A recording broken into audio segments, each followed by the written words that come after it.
So again, welcome everyone. My name is Jenna Lynch and I am the nonprofit advocate here at Donorbox. Now, before we get into this amazing content that Joy has prepared for us today, let me introduce Donorbox. So Donorbox provides an affordable, easy to use, and powerful online fundraising solution that enables quick and easy fundraising for you while you build those lasting relationships with your supporters.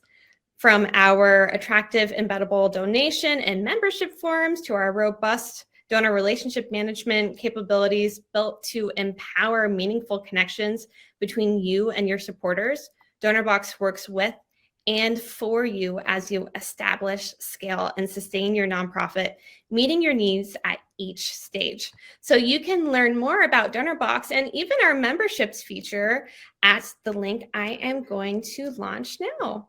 So that is just a little bit about us.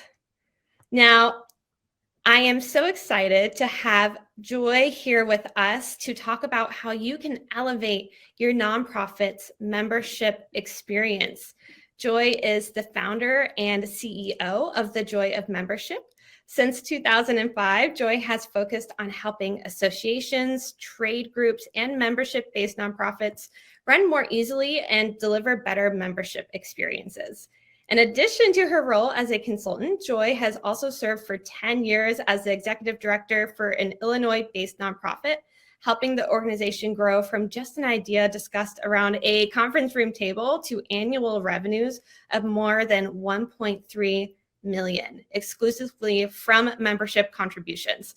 So it sounds like we are in great hands here today. Welcome, Joy. Thanks for being here with us. Oh, thank you so much for having me, Jenna. I always love your energy. It's so contagious. I'm so glad to hear that. It's hard not to be excited when you're here with us. So before I pass the baton over to you, I do have a couple of small announcements. First, I am delighted to share with everyone that for those of you who are working towards certification or recertification as a certified fundraising executive, full participation in today's workshop qualifies for 1 point of continuing education. So you can download that continuing education point tracker in the handout section at the end of this webinar. I will go ahead and launch it for you. And yes, this session is being recorded and you will receive the recording along with these resources that we mentioned via email this Friday. So keep an eye out in your inbox for that. Okay, Joy, over to you. I'm going to go behind the scenes and thank you. Okay, welcome everyone.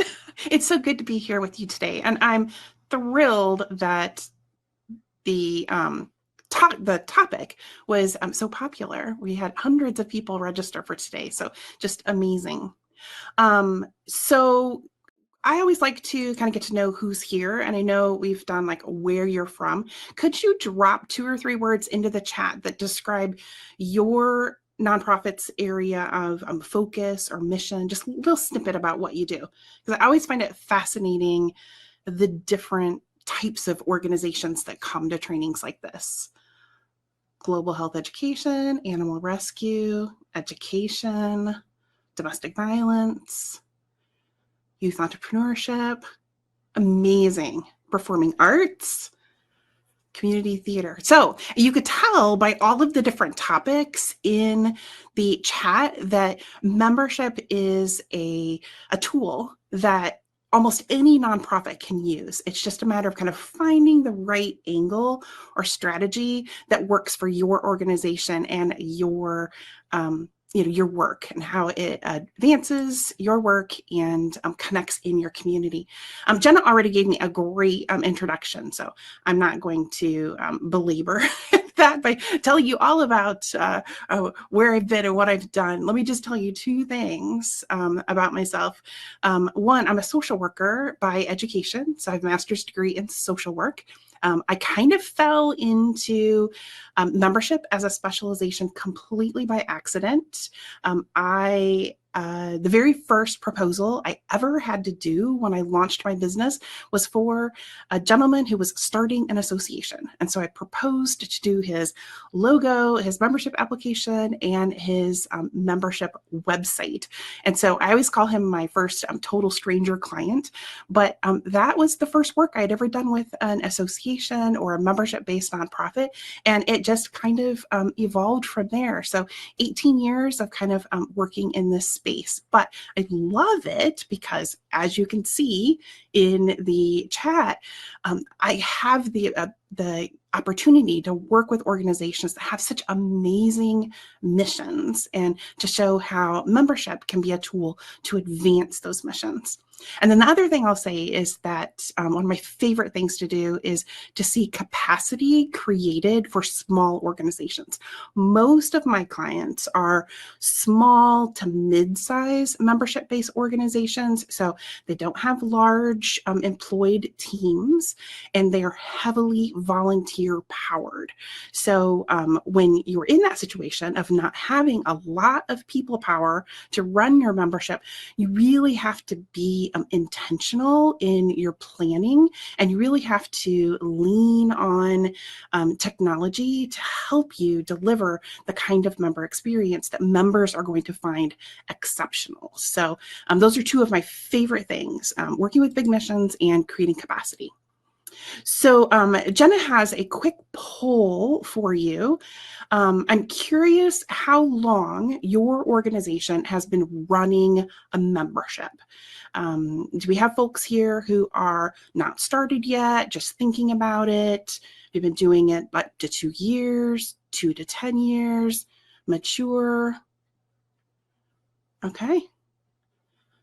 Definitely a mix. 32, 23, 19, 26. So pretty evenly split across the spectrum. Cool. Well, there are 4 things that most organizations think about when it comes to planning for membership. And those 4 things are typically, what are we going to offer in our membership? What are we going to charge people? How are we going to collect money from these members? And what goes into our welcome letter? Like, how are we letting these people into our membership?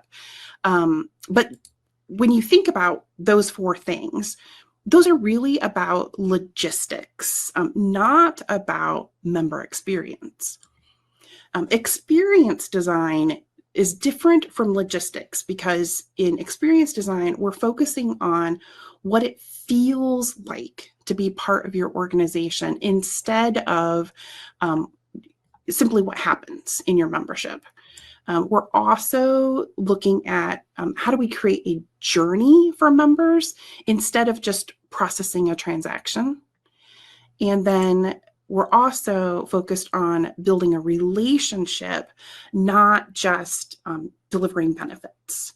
So in those 3 ways, intentionally planning an experience is very different than planning or putting together the logistics for how your membership is going to operate. When experience design isn't quite right, it usually leaves you wondering one or more of these questions. Why aren't people joining? Why aren't they engaging? And why aren't people renewing? And those 3 things are what every membership needs to be successful. You need members who pay, members who play, and members who stay. And so if you don't have any one of those 3 things, it's usually related to the member experience that you're providing in some way. We just have to figure out, what it is that isn't quite right. Now, on this slide, I have outlined the 8 stages of member experience. Now, if you attended the webinar that I did a couple of years ago, where we talked about donor experience, these stages are going to look familiar because they are actually the exact same stages. It doesn't matter whether we're talking about member experience, donor experience, sponsor experience. The flow is generally the same. It's just what happens in each of the stages might look a little different. So if we walk through each of these stages, they kind of go from 1 through 8. Discovery is the stage in which a potential member is just finding out about your organization and that you offer a membership. As soon as they know that you exist, know that you're a possibility, they move into the stage of contemplation. Contemplation is the stage where they're thinking about whether to join or not. They're making that decision. Some people will stay in contemplation forever because they never take the act to join. It is taking the act to join that happens in activation. So whenever they go through the process, whatever you've set up that makes them a member, they've moved from contemplation into activation. So if they never join, they just stay stuck in the contemplation stage. But activation is where they are signing up online, they're filling out an application, whatever it is that you've set up that they need to do in order to become a member of your organization. That happens in that third stage. Now, these first 3 pieces of the member journey, these are all about value anticipation. You are wanting to frame up the value of joining the organization and everything that you do to help people discover you, to help them make the decision to join your organization, to get them activated into your membership. It's all about helping them anticipate that there's going to be some value to them in doing that. So those are sort of the first 3 stages of the member experience. The second three stages, kind of this second third of the journey, starts with onboarding. So these people have become members in activation, and then they move immediately into onboarding. Onboarding is what happens immediately after they join. So immediately after they've made the decision, what happens? So this could be they're getting their welcome letter. It could be they're getting into a membership area. It could be that they're getting added to a members only email list. It could be that an onboarding sequence starts. But whatever it is that you do for members in, let's say, the first 24 hours, maybe a week, but it's a very short period of time. Early engagement, I usually classify as the first 30 days.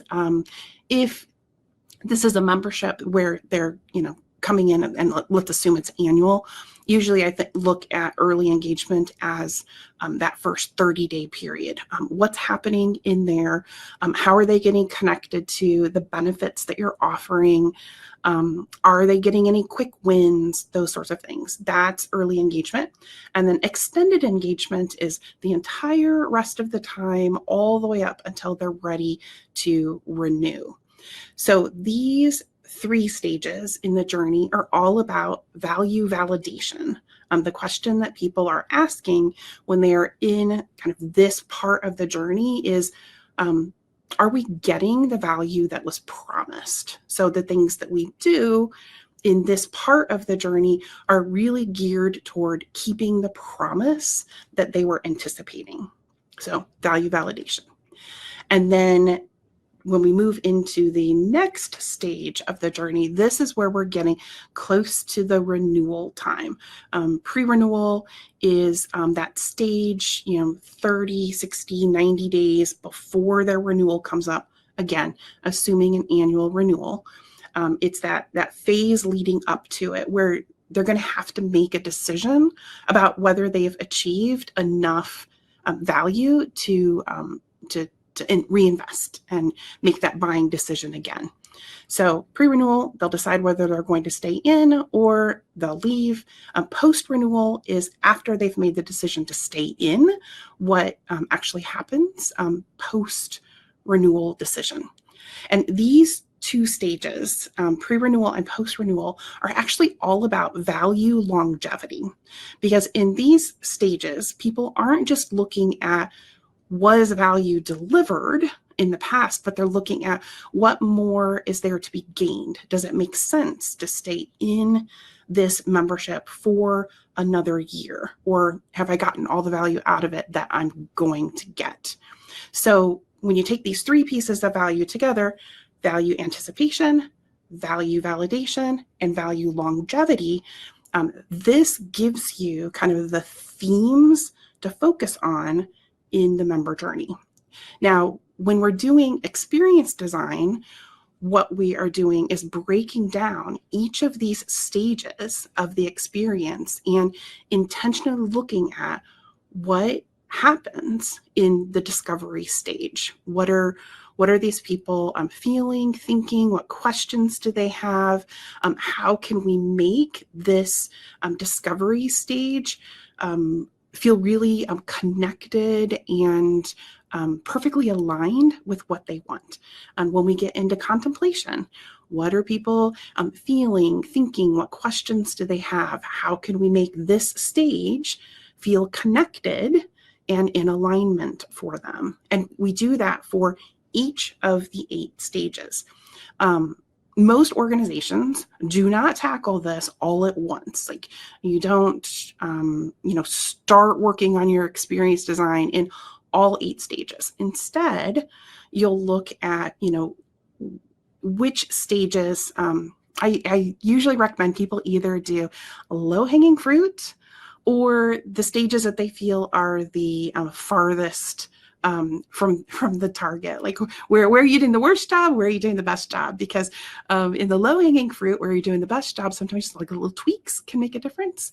And then in the ones where you feel like you're the furthest away, making some small changes there can also make a big difference. So usually I say pick 1, maybe 2 areas to focus on at a time, but you don't try to completely rehash your member experience all at once.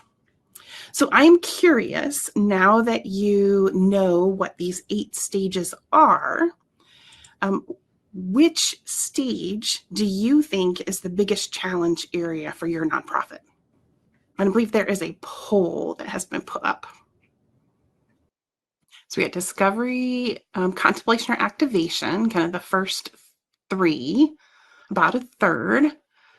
Almost half saying onboarding or engagement, and a much smaller number saying pre-renewal or post-renewal. When I do my experience design workshops, onboarding is almost always the biggest area. There'll be probably 75% of the audience will usually say onboarding. Okay, those numbers are staying pretty consistent. Well, I don't have the time today to go through all of the stages. So where I wanted to focus on today was to give you kind of some specific things that you can do in 3 of these areas. We're going to look at contemplation, onboarding, and pre-renewal. So hopefully there will be something in here for each of you as you look at the areas that you're experiencing challenge. So we'll walk through these each, and we're going to start with the trouble spot being contemplation. I call these the non-joiners. These are the folks that I referred to earlier as kind of coming in, they never make the decision to join, and they get stuck in contemplation. And then we'll talk about the challenge area of onboarding.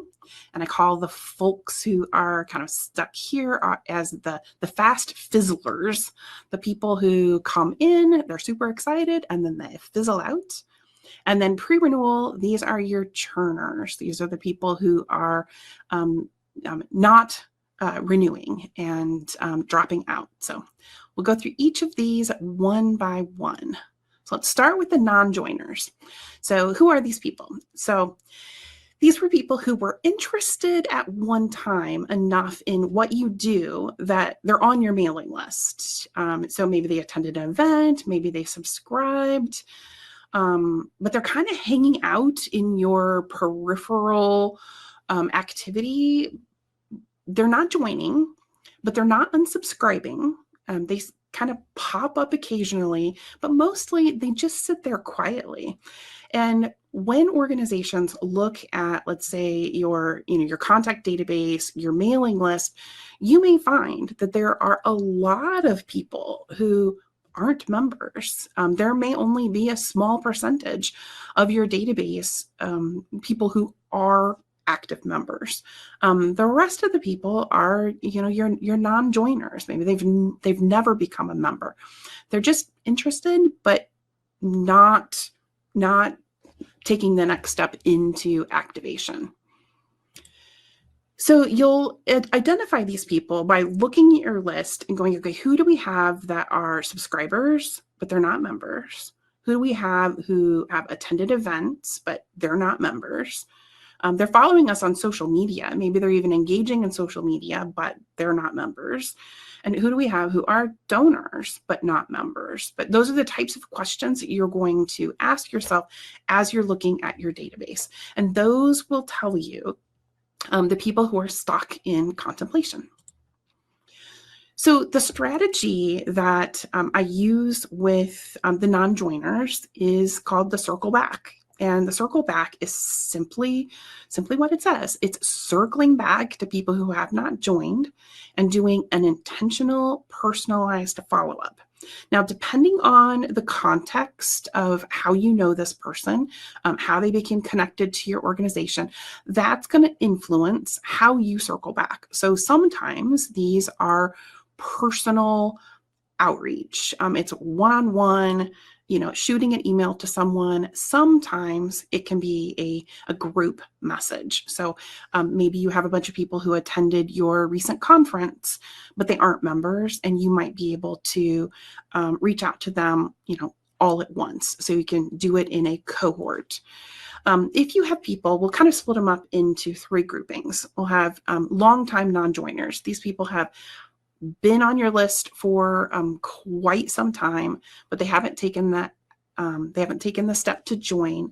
My recommendation is that you reach out to them either individually or in a cohort, and you say something along the lines of, we've been connected for a while now. If you can sprinkle in how you got connected, or why they're a part of your database, that's always helpful. It makes it feel more personalized. We've noticed you haven't become a member yet. Have you considered joining? Are there questions that you might have about membership? What hesitations do you have?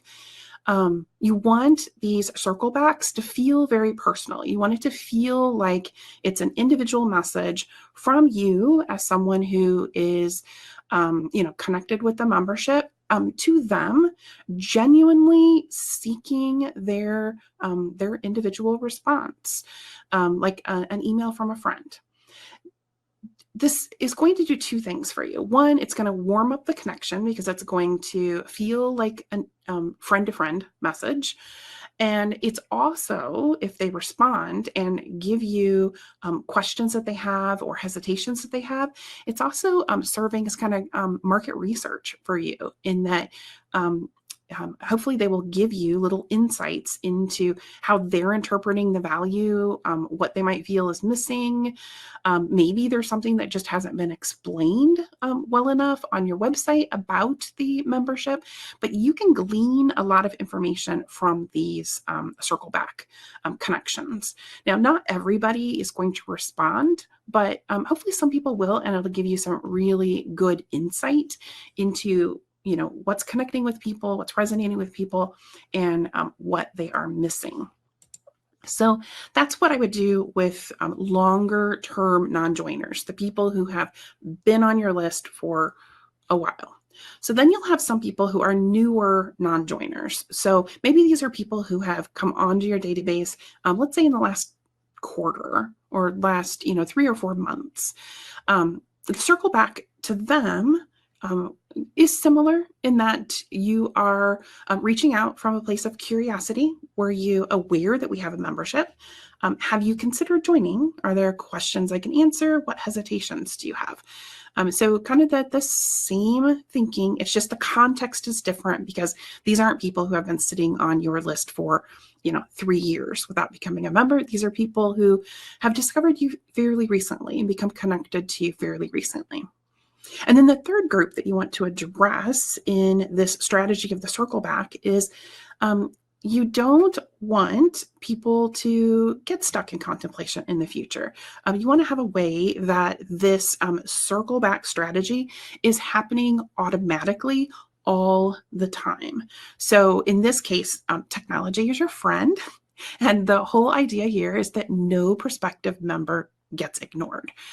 Everyone gets follow-up flawlessly. So your organization can look at designing automated nurture sequences with content that feels very personalized based on how people find out about you.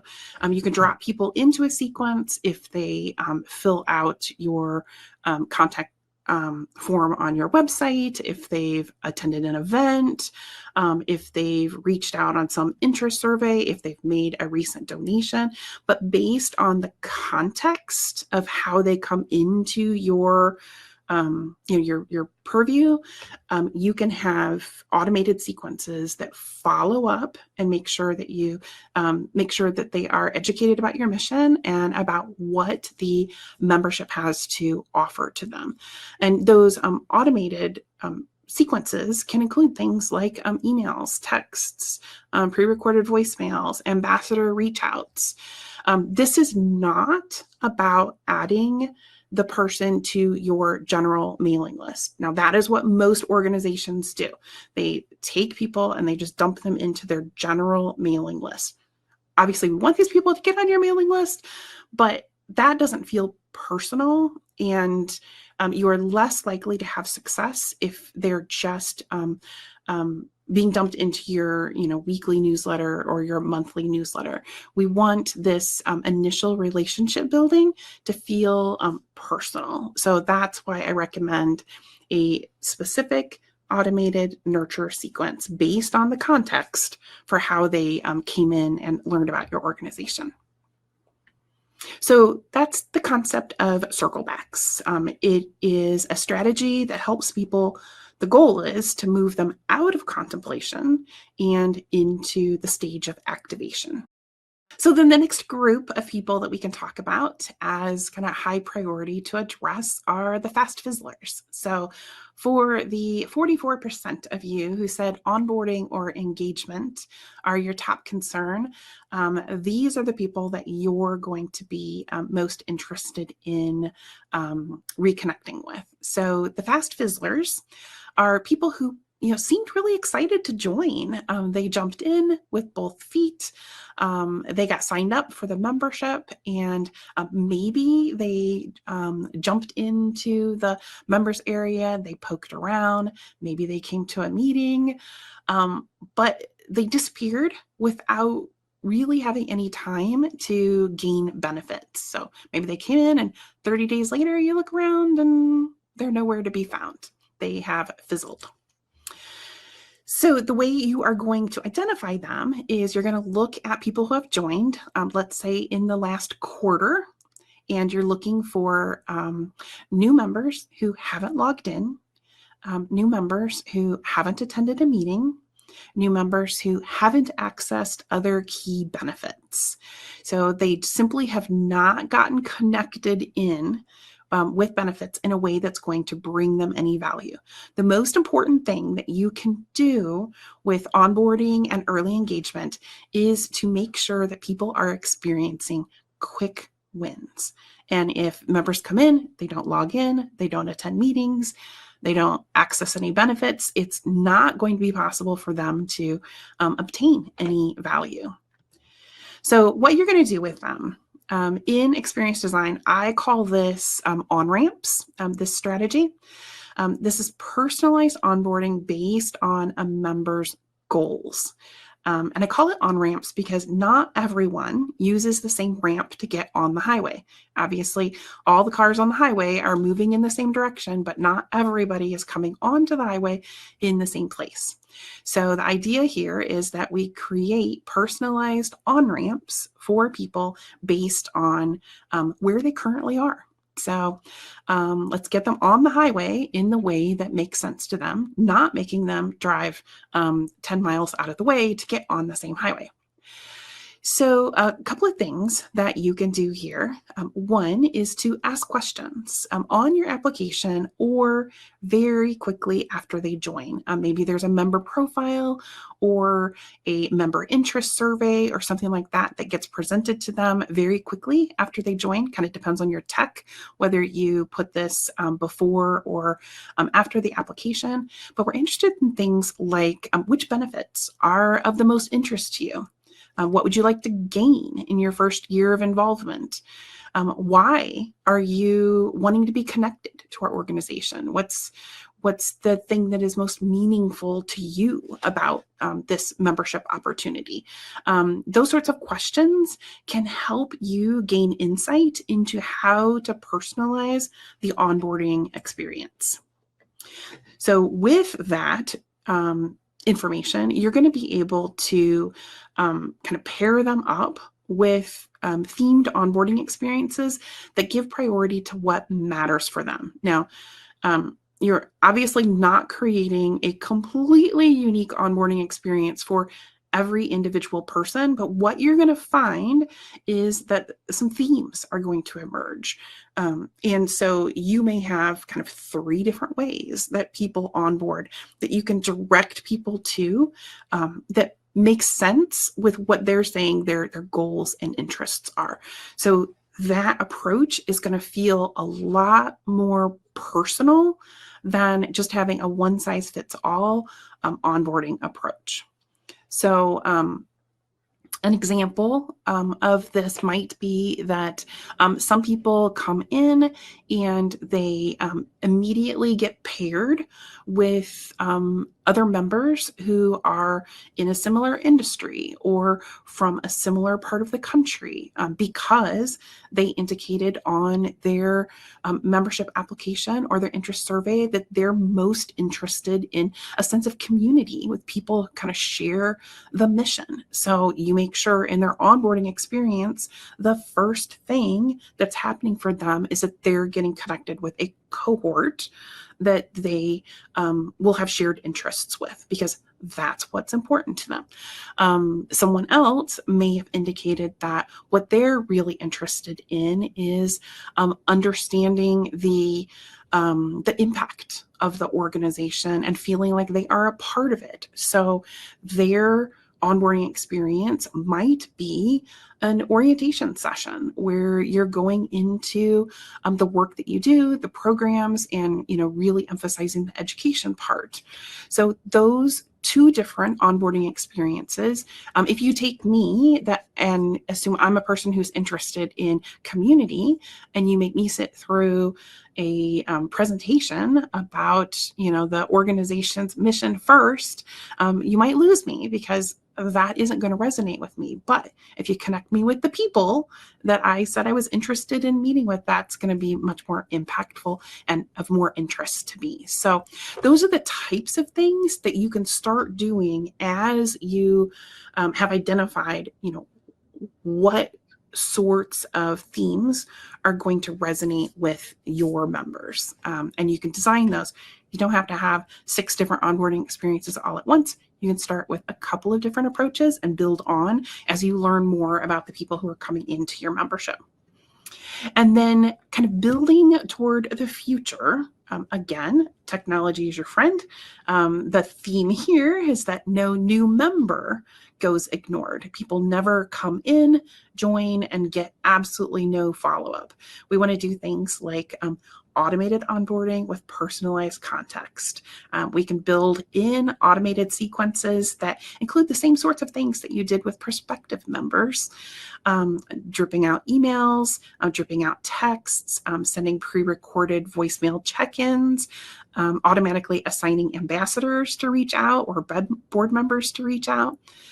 Personalized invitations based on interests. If somebody came in on their membership application and they said that they're interested in the being a part of the public relations committee or the marketing committee or lobbying, you can take that information from the application and automatically ping the chair of the appropriate committee. You can automatically send them an email with the upcoming meetings for that committee. There's all sorts of things that you can do if you've asked the information up front and then you've automated it. And again, it takes absolutely no work after you have initially set it up. But by connecting people in and giving them those quick wins, they're far less likely to fizzle out before they ever even really get started. And then the third group, this is for the organizations who feel they have an issue with churn. These are the churners. Now, in the poll, this was the smallest percentage.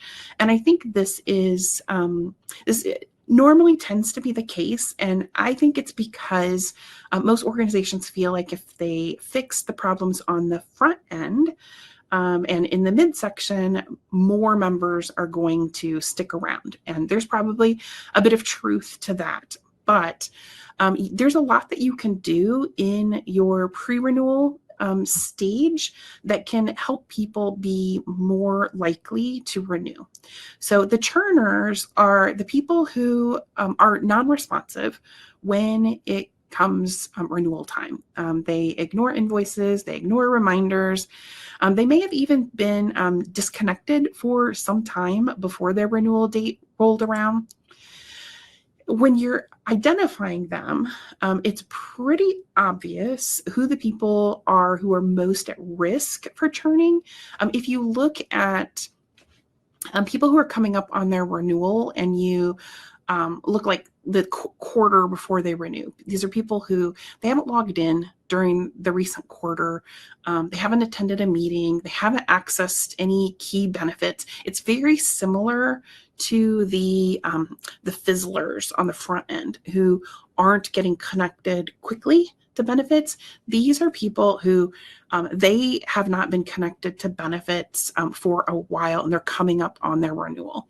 So remember that if we look back at the value that people are looking at in this stage, this is about value longevity.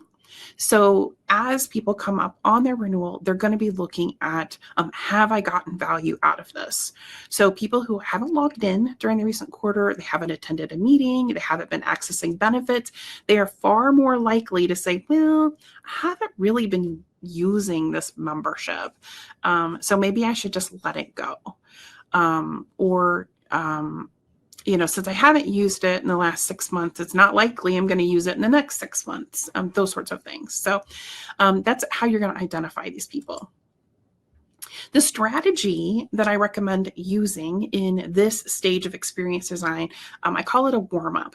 Now, most of the time, what organizations do when a membership is coming up for renewal is just send a reminder and an invoice. Hey, your membership is coming up for renewal in 30 days. Here's your invoice. And then some reminders. Hey, your membership still hasn't been paid.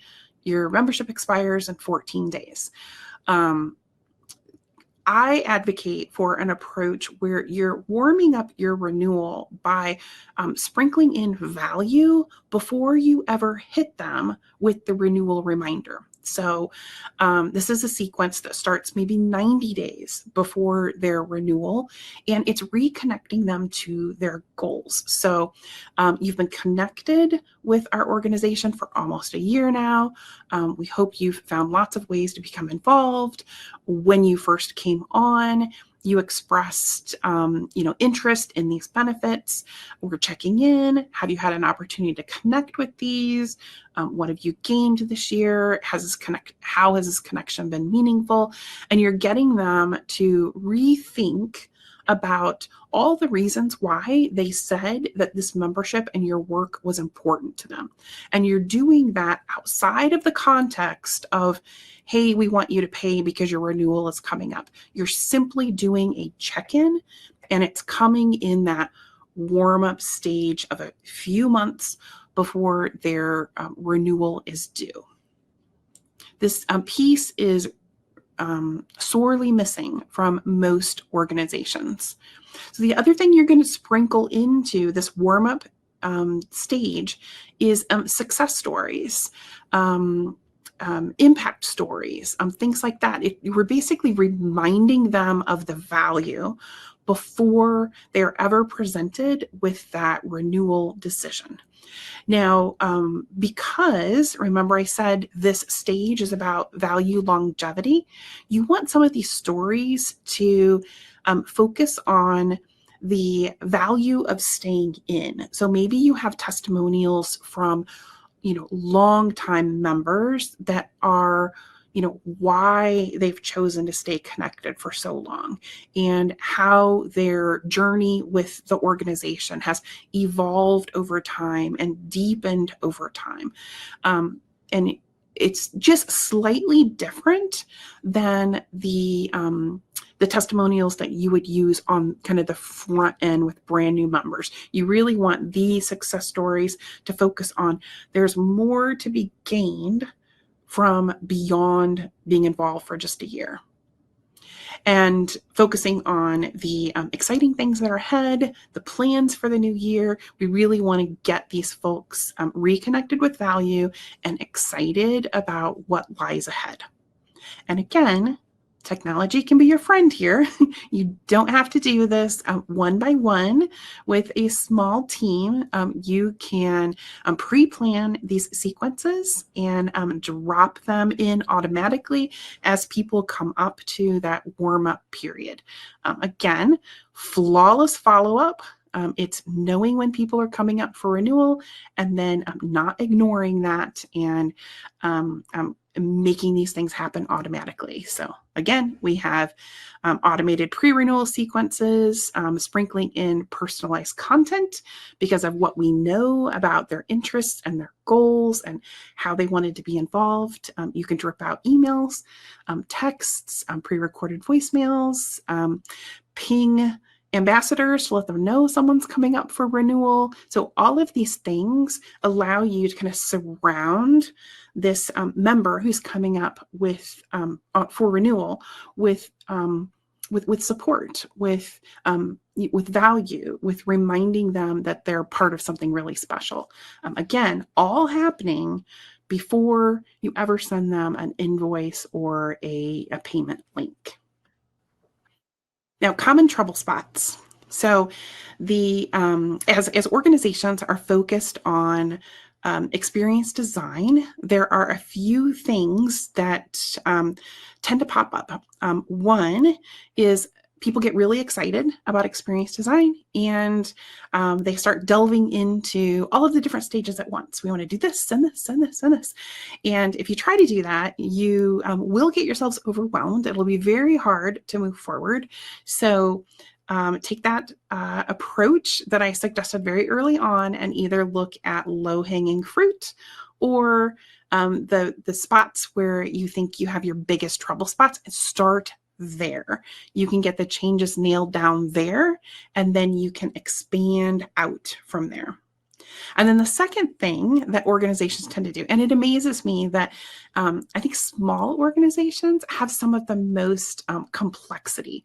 And I think it's because when small organizations are handling a lot of things manually, they make exceptions for how processes are going to happen. So when I'm working with an organization on, how are we going to automate this process, they'll say, well, Mary handles that. And if something comes in like this, she does this. And if it comes in like this other way, she does this. And very quickly, you end up with a lot of complexity that you're trying to automate. So I encourage organizations to keep things simple. Don't over-architect your experience design, but try to come up with the simplest way to align people to what they want. And again, just don't get yourself overwhelmed by trying to make too many changes all at once, or trying to build too much complexity into your processes. And then the final caution that I will give as a trouble spot is that organizations are often looking for the magic pill. What is the thing that we can do here in our membership, that we can fix here in our membership, that is magically going to make lots more people join, lots more people engage, and lots more people renew. And the truth is, there is no single magic pill. Or if there is, I haven't found it in 18 years of working with membership organizations. The fix for any membership is often multifaceted. It takes trial and error. It takes making some changes in a particular area, looking at if that has an impact, making a few more tweaks. And it is a pattern of continuous improvement. It's a sequence of iterations, but over time, you will see the shifts in the right direction. But it does take intentional planning. It's not going to be a magic pill that you make one change and everything instantly changes. But you will see progress over time when you focus on the experience design. So I'm going to leave time for questions, but I did want to share, I have two resources for you. This first one is a one-pager that it has the 8 stages of experience design on it. And on each of the 8 stages, I give you some examples of care points that kind of fall into that stage. So that's a one-pager. And then on the next slide, I have a planner guide, care point planner. And that is what Jenna just dropped in the chat for you. And the CarePoint Planner is it's a PDF. There's a few sheets to it, and it will walk you through a few things that as you're looking at, like, we want to change this piece of our experience design, it gives you the kind of questions to focus on and lets you do some brainstorming. So it is great for walking through a board conversation or a team conversation, or even some individual planning that you want to do around a particular care point. So you're able to identify which care point you'll focus on, how you'll address each part of the care point, what's going to trigger that care point to happen, what actions you're going to put in place, and any messages that need to be created. So it's just kind of a brainstorming guide. It'll give you something to work from. So between those two resources, this planner guide and then this one pager, you should have what you need to get some ideas for different care points that you could build in, and a planner guide for what to actually do in that care point. So at that point, I will pause and ask for questions. How can I help today? Thank you. So we had a lot of engagement in the chat. Lots of great questions for you. That was a great session. So we're going to go ahead and dive right in, some rapid fire questions. Now, right at the beginning of your presentation, we did have a few questions about just overarching, what is a membership and how can I apply that to my organization? So I clarified that a little bit, but we had some really thoughtful questions in here regarding just membership in general. So let's see if I can dig up this one question, if I can find it. Perhaps I unmarked it. Well, gosh, while I'm digging for that, I would love for you, in your own words, kind of explain, if you can, the difference between a monthly donor and a member, or just your overall wisdom that you can impart there. So from my perspective, a membership is different from a monthly donor in that a monthly donor is just making a monthly recurring financial transaction. They're doing it as a charitable gift to your organization. Membership usually involves some sort of exchange of benefits where the organization is making something available to the members in exchange for that recurring revenue that they're paying. So maybe they're paying an annual membership annual membership dues, and you are giving them special experiences, maybe VIP admission at your gala. Maybe it's behind the scenes tours of your program. Maybe it's special newsletter that you send just to your members. But generally speaking, with membership, there's some sort of member benefits that they're getting that you might not be giving just a regular donor. Typically with membership, you want it to be aligned with their interests. So you're trying to give them kind of an elevated experience, something that goes beyond just the general donor.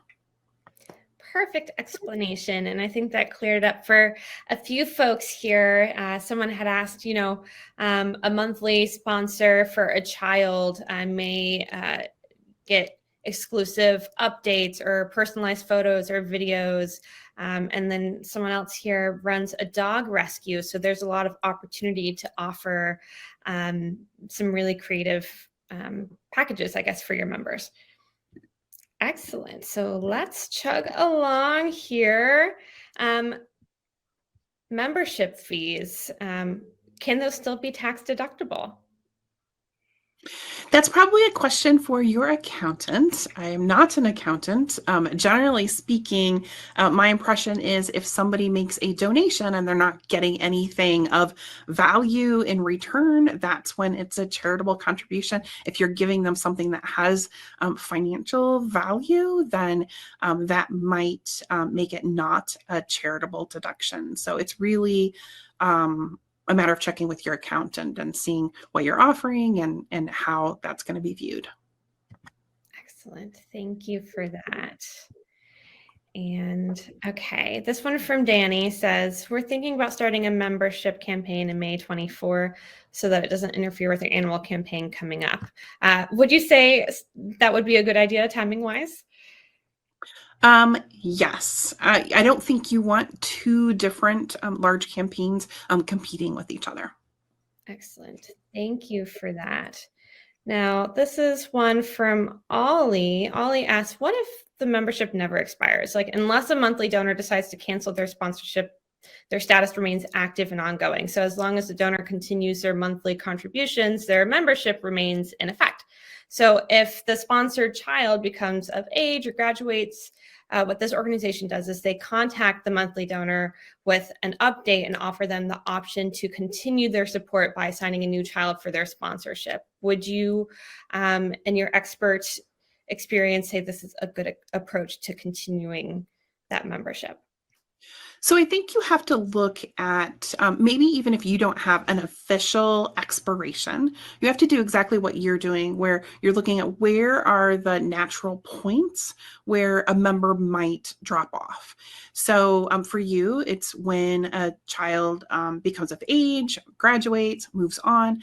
That's a natural point at which a member is going to be making a decision about whether they want to continue or not. So that is a renewal choice, in my opinion. The other thing is, if you have people doing a monthly membership and it's just ongoing and, they're basically expiring every month, you're not going to go through a pre-renewal campaign every single month, but I might do it, every year. Just kind of reminding them of the value, kind of keeping them connected in. So even if officially they don't expire, you might still think about, building in some of these reminders of value along the way. And you might look at your metrics in terms of how long people do stay connected. There's probably most organizations see some averages in terms of like how lifetime average lifetime member. And so you might look at when that tends to be for your organization and start building in some, pre-renewal value sequences around that timing as well. Excellent. Thank you. Now, this question, Dawn is asking if you can dive a little bit more into what you mean by engagement in that phase of, of engagement. Could you talk a little bit more about what that means in this context? So it's going to vary based on what your organization offers and what your expectation is of members. So if you have a membership area where you're offering resources, are they logging in? Are they accessing those? Are they accessing benefits? Are they attending events that you offer? If you are doing exclusive experiences, are they taking advantage of those? Generally speaking, with a membership, you're wanting members to come in and do something. So are they doing that? That is engagement. Somebody who comes in, pays their membership dues, and you never see them again or hear from them again, they are not engaged. And as I mentioned in kind of the churners, it's those people who aren't logging in, aren't coming to meetings, aren't responding to emails. Those are the people that you are at highest risk of losing. So we want to get those people connected in doing something with your organization. Excellent. Thank you so much for that. I love this question from Carol that just came up to the top of our questions bar. Which organizations do you think deliver a brilliant membership experience? It's great to learn from best practices. And she says, thank you for a fantastic session. Oh, goodness. So I have several clients that I would say have a great membership experience. One of them was my longest standing client. Back in the beginning when I gave my intro and I said I had a client who was my first total stranger. They were a client for almost 15 years until the guy who started the association retired, and then they hired staff in-house to do what my contract had been doing. But he went from having no members, starting from scratch, to having a reach in his industry of more than 90%. So more than 90% of the organizations that could join had joined. And I believe that was because of his member experience. The executive director was very personally engaged in outreach. They had great onboarding, great communication. They had a pre-renewal cycle that went out every year that warmed people up, that spoke of the value that had been delivered over the course of the year. And I think that's why the organizations in his industry were so enthusiastic to be a part of it. And like I said, they had very few organizations that could be a member that weren't. So he's definitely an example. Amazing. Thank you. Now, we are getting close to the top of the hour. We still have some fantastic questions left here.